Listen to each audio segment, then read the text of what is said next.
Greetings, sending you all some warm, positive vibrations. This is Body-Culinary, and just wanted to pop in really quick, just to touch in on this journey with this fine Afro textured hair, and in particular, a journey of radical, what I'm calling radical self acceptance. And something I was just thinking of, I just washed my hair, so I literally just washed it, so it's like still wet. It's still dripping. So something I was uh, just contemplating as I use every moment that I can as a meditation. So I'll use a shower for as an opportunity for relaxation and meditation during the day. And I was just thinking, we so often we try to make our hair, we try to make our skin, we try to make our body do things that it doesn't want to do, and we don't really see the full potential of what our bodies can do, of what our hair can do. But there's a picture that's in our mind, right? Let's say, for example, and there's no, baby hair looks one way when you're a little girl, but this is literally what my hair, my edges look like. There's nothing, no products. We constantly, just the mindset of constantly trying to manipulate it. Now, I'm not saying artistic expression and style, but just the point we take the manipulation of ourselves somewhere else. And I think there are messages that have been programmed to us. So I was also thinking, the amount of almost like sometimes like a torturous mindset and anxiety around style and fashion. If you think about it, quite often it's not a bunch, a whole, there's not a majority of me or folks that represent me sitting in the boardroom making decisions for what's going to be rolled out for me, catered to me, in terms of considering my health, considering my esteem, considering the different things I've been through. Right, the main goal is profit. And businesses are going to profit. So I'm just very clear that if I want to have an experience, it's going to be up to me. So anyway, as I'm washing my hair, and it's a listening, I was just thinking like listening to my hair, because even after all these years, like several decades of being natural, and maybe this is like my fifth or sixth year going on having locks, I find that there's a listening. For example, you can look at YouTube videos, and the videos, you'll see brushing your locks. And we get all these ideas, and they're not bad because we get to peek into each other's kitchens and bathrooms and share information. So I'm all about leveraging the internet, right? To use the internet for something positive and beneficial. I'm getting some kind of value. So, but just if you listen to the hair, right? And for you folks with very fine hair, Afro textured hair, delicate hair, it's delicate also in that we're trying to make it do something that it doesn't do naturally, right? And we don't embrace and capitalize and leverage off of what our bodies, all of us, whoever you are, whatever you're packaging, what it does naturally. And we don't play up perceived flaws, like all these things we think is a flaw, because if it wasn't a flaw, why would we be trying frantically, right? If you just check the energy behind us desperately trying to change what we have. For example, when I was coming up, a lot of the young chocolate ladies, when we first got introduced to perms, right, and you first got your first summer job, everybody, and I remember back in the day, it was $3.35 an hour. Way, way, way back in the day. So I remember when folks got their money, folks went and got dark and lovely perms. I know my mom used it. Other girls in the neighborhood used it. The little girls, they got a kitty kit. Oh, you got your hair straightened. And I remember young women like had these struggle bus ponytails. And I remember like folks were really struggling to make a ponytail that was no bigger than the tip of my finger. I mean, struggling with grease. There was no styling gel back then. Not that I can remember. But I remember Soul Train, when Soul Train used to come on, and they had these commercials with Posner and Afro Sheen and stuff like that. But anyway, I remember one of my good friends, like she would struggle to get everything like slicked back, and it was only by like this much hair coming out of it. And I used to think like, that's not a ponytail. Like that's not even like it's not a horsetail. It's not a ponytail. And I also remember, times my mom would tell us about the old days and tell us about the stories grandma told her, right? If you were fortunate to have some grandmas in your house. They laughed when they told us about, I think it was my aunties. Yes, my aunties back in the day, they didn't have these expensive weaves. So they actually used to have horsehair. And they were telling me about one of my aunties. She had horsehair in a weave, and how her scalp was like itching. And I was like, wow, this is way, way back. So fast forward to now where you see, sisters constantly doing the weave pat, or when you get your hair braided and you don't want to mess it up and you don't want to scratch it, either folks take a bobby pin or a pin to get in there to really like scratch it. Everybody's like, the head pat is something that's common. So chocolate girls know what that's about. I don't know if our vanilla counterparts, what their whole situation is with weaves. I don't know if they get them sewn in because our hair is different, right? With the cornrows and so on. But I was just thinking back then, either you got a press, you got your hair pressed, or water and grease was your with a hairbrush, that was your styling gel. And I'm just thinking like, everybody talks about new growth, right? And back then, like my friends, if you had a teeny tiny ponytail, as soon as you saw this, you had to get rid of it. Some folks would even try to save the perm, which you're not supposed to, save the creamy crack, the relaxer, and try to just put it on the edges. And back then, folks would put it all over their whole hair. Like the mentality was I'm not wasting any of my perm. So you put it all over the whole head. So some folks would like perm their hair like every couple of weeks. And I'm like, wow, it's actually dangerous, right? But just the mentality is as soon as you see your natural features peeking out, you have to get rid of it because it's not acceptable. You won't get chosen by the boys, right? So, and this is at a young age. So I just think of all that now, and I think of now just having freedom here, and I'm so glad that natural hair has become more mainstream. So we have something to model to our daughters. There are now salons that cater to little chocolate princesses, to young children, where they can go get their hair braided, and even boys can have cornrowed, styles with the designs. And there's usually somebody in the neighborhood that knows how to do hair. My auntie Joanne and even her daughters now know how to do hair. And so as I'm just showering, right, and I was thinking about, so it's combining again. And so I was like, oh my gosh, what is it going to look like? I don't know, but I just let it. It's flat. Literally, I just watched it, and it's really something again to the exercise. The practice of what I would even say, for me, I would say a spiritual practice is just sitting with myself and sitting in appreciation and an acceptance of what my hair does. It's all coming in even flatter, right? But however, I find when you embrace what is yours, it's complementary to what you have. Finding what keeps you comfortable, where you're not in pain, walking around with shoes where you're in pain, squishing yourself into things to squish you where you're not in pain, which is also why I found health and what people call fitness, I like to call vigorous, joyous movement, finding and cultivating a movement practice that you look forward to. Right, that's challenging, a nice mix between challenging, safe, and something you can look forward to, a form of play, a form of expression. It's like something that complements you, so you can breathe, relax, and give yourself a break. So it's always very interesting to look, and see like, wow, that's actually what I look like. And I found that there's an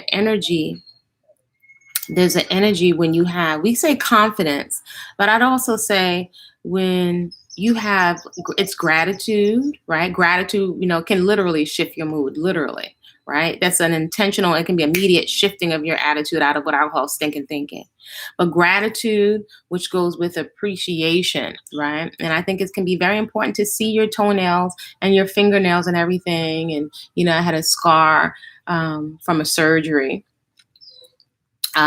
once with having half of my thyroid removed many years ago and a keloid. It's like, this is it. This is how I come. When you can relax, there's an attraction.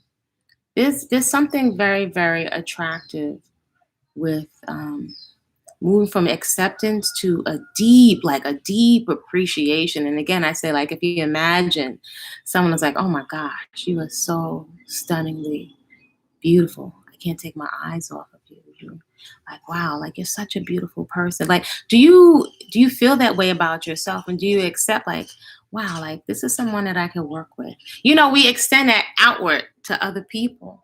Or do we take that appreciation in with ourselves? And I just think about so many of the many um, women and men, but mostly women that I've worked with, Indian, conservative, Jewish and Ukrainian and Korean, and so many different Irish, pale, pale, pale. I've worked with all different kinds of human beings, and it's been quite a learning experience and an exchange of not just culture, but just of human beings. And so I find most of us have a lot of the same issues, but many of us don't.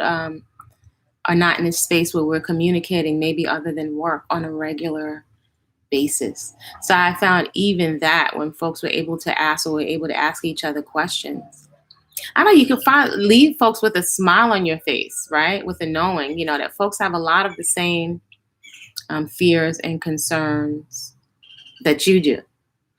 So all that to say, this morning, as you sit in contemplation, is there at least one feature that you appreciate, or that you are going to make a conscious decision to look a little bit deeper into the mirror and see what you can appreciate, play up, because it's fun. It's actually fun to dote on yourself. We think it's fun for other people to dote on us. And again, we want it from the outside, but we're not really giving it. And so I think sometimes energetically, sometimes that can be missing. We can put a whole lot of stuff on the outside, but the energy, that if there's an energy that can be perceived of desperation, right? Which is not the same thing as relaxation, where you accept yourself, so you're not so concerned whether other people accept you. And that's nice. And all of us want to be heard and acknowledged and validated. But I've made a conscious decision to do that for myself. And so that's taken a lot of things off the table. I know that I'm a constant work until I exit this particular phase of existence, but making a conscious choice to accept yourself, and that you're a constant work in progress.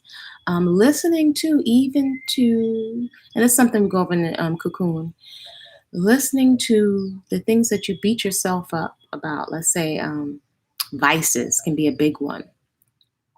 Some more intense forms might be drugs or alcohol that you feel in your quiet moments by yourself are not in alignment with the goals that you set for yourself. Or if you feel like you have a lot of extra energy stored up from over consuming physical food, instead of demonizing and beating ourselves up, which really doesn't go anywhere, I invite you to consider that there's a part of your intelligence that's looking to is communicating something to you.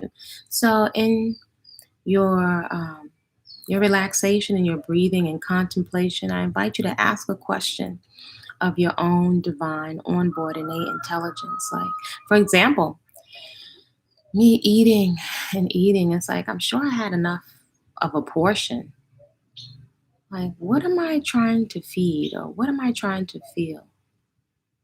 What am I trying to not feel?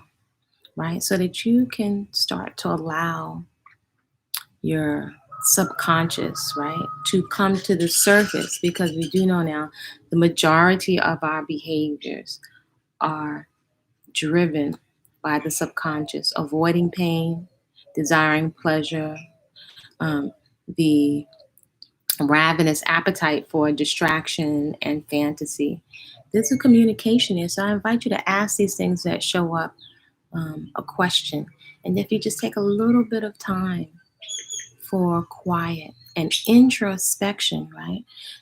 Pressing pause on all of the middlemen and all of the folks that give you their interpretation of life. Meanwhile, they have their own stuff to deal with.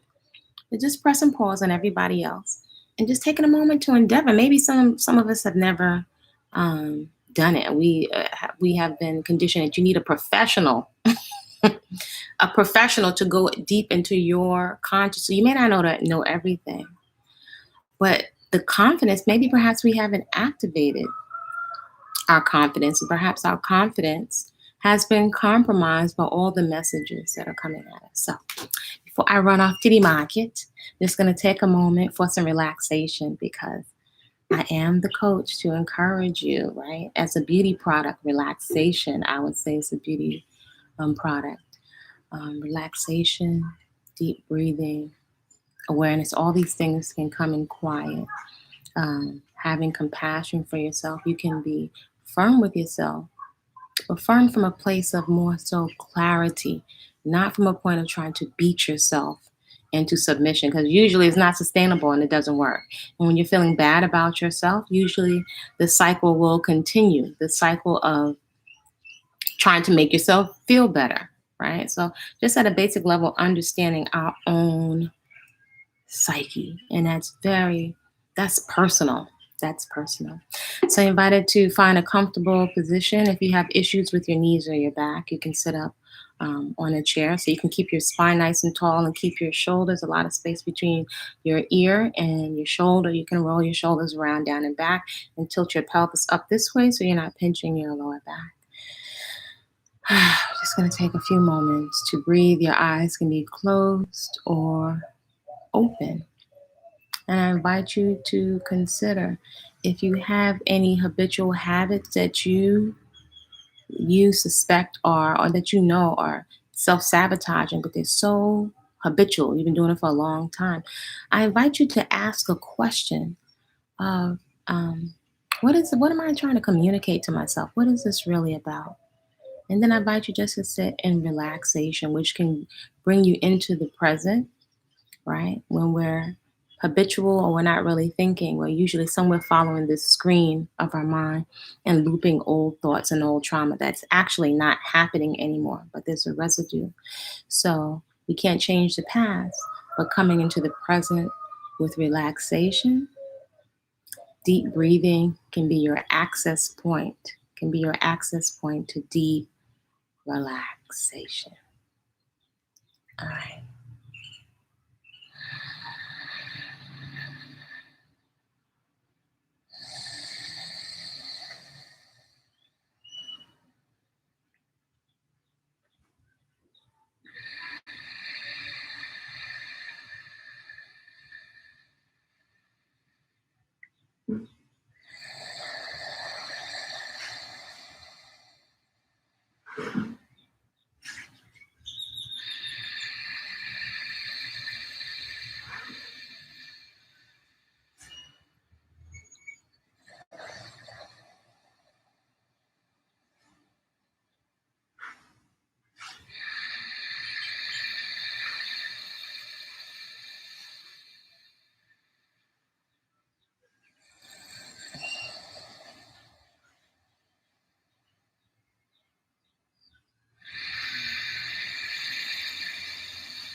So now perhaps is a good time to ask any kind of question of your own divine, onboard, innate intelligence that you and I and everybody else was born with, needing no middleman, no religion necessary.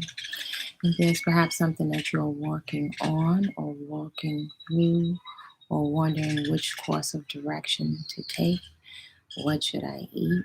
Just a quiet listen. You can ask a question, and then as you're moving about quietly to prepare your food for the day, or maybe in the garden or while you're cleaning, usually the answer, just a communication from your own intelligence, will come up.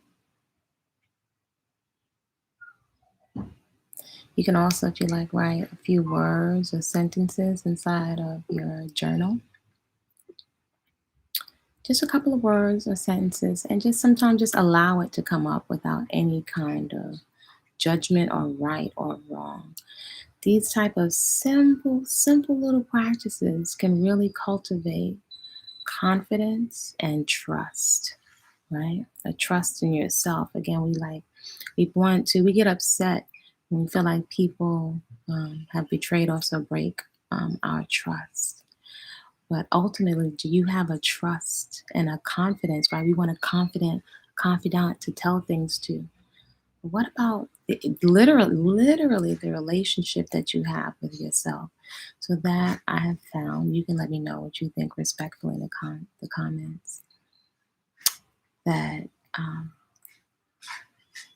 there's literally a relationship you can have with yourself, a trust. As you first start to listen to yourself and see what you really want, what's behind us, eating too much or putting ourselves in harm's way. So, in a very real way, we can start to get quiet and just start to listen. Just start to listen to yourself. Again, we want to be listened to from people on the outside, but how about listening to yourself? And it's very instinctual. Some of it's not even, it's beyond language. It's a listening to the undertone, not of what you're saying. Of like, what do I really want? So it takes like some stillness, some quiet to hear, right? Especially when we're in a climate of so much noise that is really trying to elicit you into different actions and to trigger you this way and that to get you to engage in activities to the point you don't even know who you are. So quiet, even as you move about today, I invite you to see if you can maintain like some kind of a quiet presence, right? And just slow down from the inside, like to an inner listening. And I'm telling you, it's a beauty product. Relaxation is a beauty product. Also, perhaps see if you can notice when you shift out of relaxation. And you may be amazed at just how many things, how much is triggering us with all of this noise. So I invite you to cultivate a craving for quiet. So, with that being said, I invite you all to create a great day on purpose, simply because you said so. You look in the mirror and say, you know what? I'm going to appreciate you. It's you and me. It's just you and me, the person that's in the mirror. It's you and me today. It's you and me. I'm going to listen to you today. I'm going to take you out. I'm going to treat you so good today. Right? All right. See you soon. Create a great day.